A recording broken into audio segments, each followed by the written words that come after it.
తెలుగు రాష్ట్రాల్లో తీవ్ర సంచలనం సృష్టించిన డ్రగ్స్ కేసులో హీరో తరుణ్ని విచారిస్తున్నారు 4వ రోజు సిట్ అధికారులు.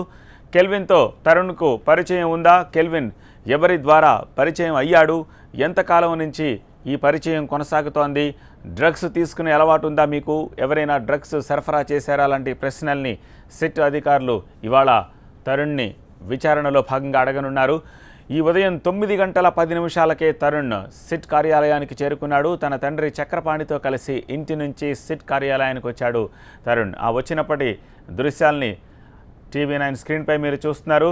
రోజు ప్రతి సినీ సెలబ్రిటీ 10 గంటలకి షార్ప్గా సిట్ కార్యాలయానికి చేరుకోవడం మనం చూస్తూ ఉన్నాం. మొదటి రోజు పూరి సరిగ్గా 10 గంటల సమయానికి, రెండవ రోజు శ్యామ్ కే నాయుడు కూడా సరిగ్గా 10 గంటల సమయానికి వచ్చాడు.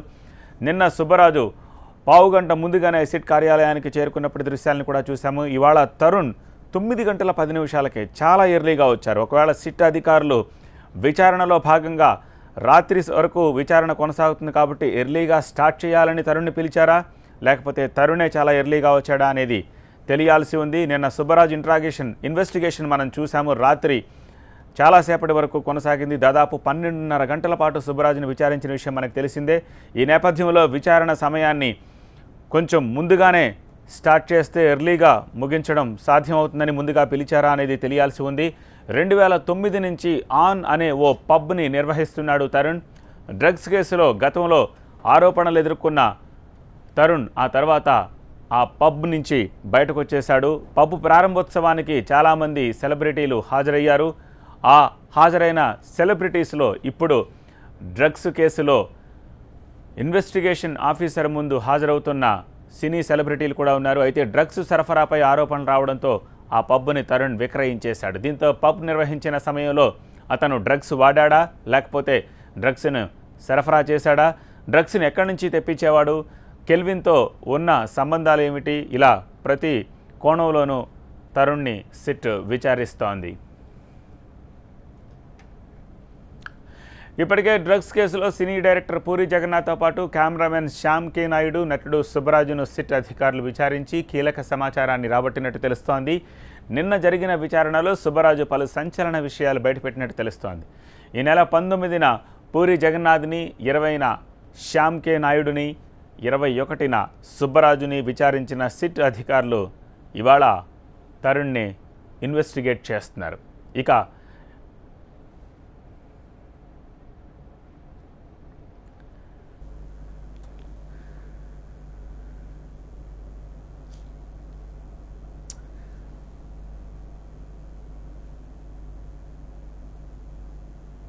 4వ రోజు విచారణలో భాగంగా తరుణ్ని ఇన్వెస్టిగేషన్ ఆఫీసర్స్ ఎలా విచారిస్తున్నారు, విచారణ ఎన్ని గంటలకు ప్రారంభమైంది, ప్రస్తుతం అక్కడ ఏం జరుగుతోంది? ఆబ్కారీ ఆఫీసు నుంచి తాజా సమాచారాన్ని మా ప్రతినిధి దీప్తి అందిస్తారు. దీప్తి.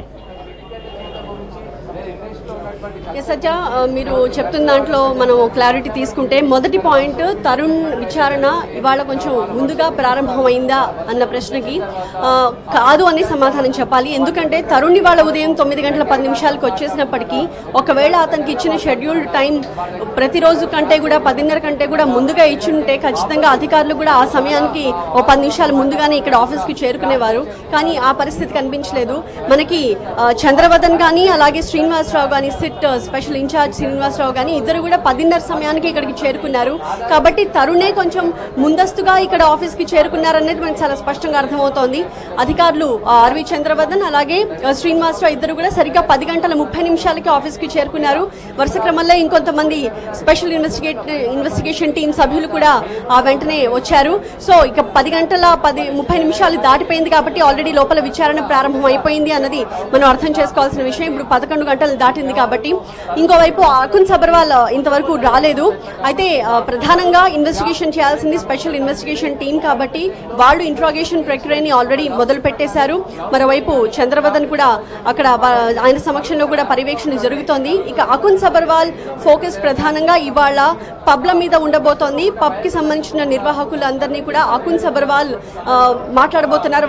వాళ్ళని కొన్ని క్వశ్చన్స్ వేసి వాళ్ళని ఇంట్రాగేట్ చేసే బాధ్యత వాళ్ళ అకున్ సబర్వాల్ మీద ఉంది.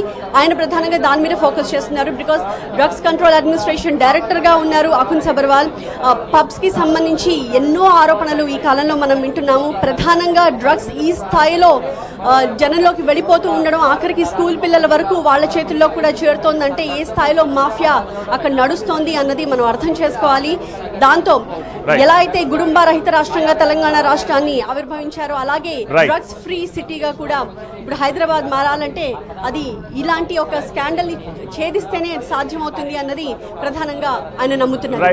11 గంటలకి మీరు అన్నట్టుగానే ఈ పబ్ నిర్వాహకులతోటి సిట్ ఆఫీసర్స్ మీట్ అవ్వబోతున్నారని తెలుస్తోంది.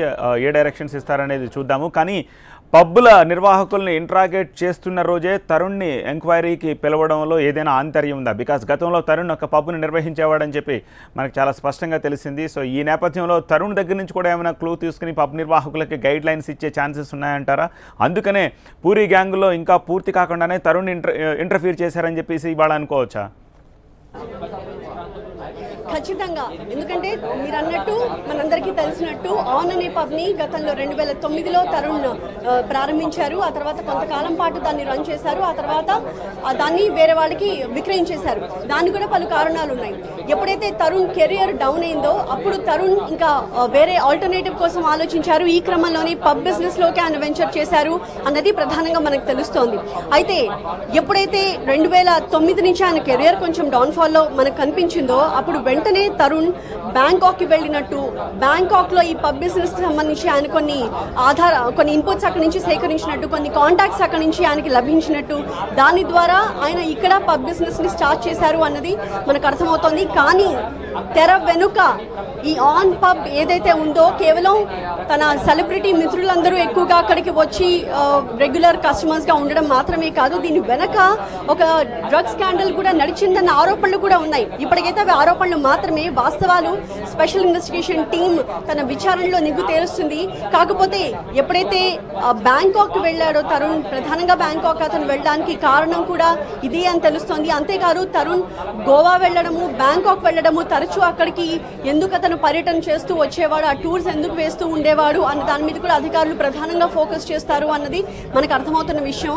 బ్యాంకాక్ నుంచి మనకు తెలుసు, బ్యాంకాక్ అన్న పేరు చాలా ప్రముఖంగా వినిపిస్తుంది. పూరి జగన్నాథ్ని సిట్ అధికారులు ప్రశ్నించినప్పుడు కూడా బ్యాంకాక్ అన్న పేరు, ఎందుకు బ్యాంకాక్కి రెగ్యులర్గా మీరు వెళ్ళారు, ఎందుకు అంత ఫ్రీక్వెంట్గా బ్యాంకాక్ విజిట్స్ చేశారు అన్నది సిట్ అధికారులు పూరి జగన్నాథ్ని ప్రధానంగా ఎక్కువగా ఫోకస్ చేసి ప్రశ్నించిన అంశం అని తెలుస్తోంది. మరి అదే విషయంలో ఇప్పుడు తరుణ్ని కూడా ఖచ్చితంగా తన పబ్ ద్వారా ఇలాంటి డ్రగ్స్ సరఫరా లాంటివి జరిగాయా అన్నది ఒకవైపు ప్రశ్నిస్తూనే మరోవైపు ఇతర పబ్ నిర్వాహకులందరినీ కూడా కాల్ఫర్ చేయడాన్ని మనం ఇలాగే అర్థం చేసుకోవచ్చు. తోటి పబ్స్ గురించి వాళ్ళ నిర్వాహకుల్ని ప్రశ్నించడంతో పాటు తాను గతంలో నిర్వహించిన పబ్ ఎప్పుడైతే ఇలాంటి ఆరోపణలు వచ్చాయో తన ఇమేజ్ మసకబారుతుంది, తన ఇబ్బందుల్లో పడతాడని తరుణ్ దీని నుంచి బయటకు వచ్చేసి దాన్ని విక్రయించేశాడో, ఆ గతంలో ఆ షార్ట్ టైం అయినప్పటికీ కూడా ఆ టైంలో ఇలాంటిది ఏమైనా జరిగిందా అన్నది ప్రధానంగా తరుణ్ నుంచి రాబట్టడానికి సిట్ అధికారులు ప్రయత్నిస్తారు. రైట్ దీప్తి.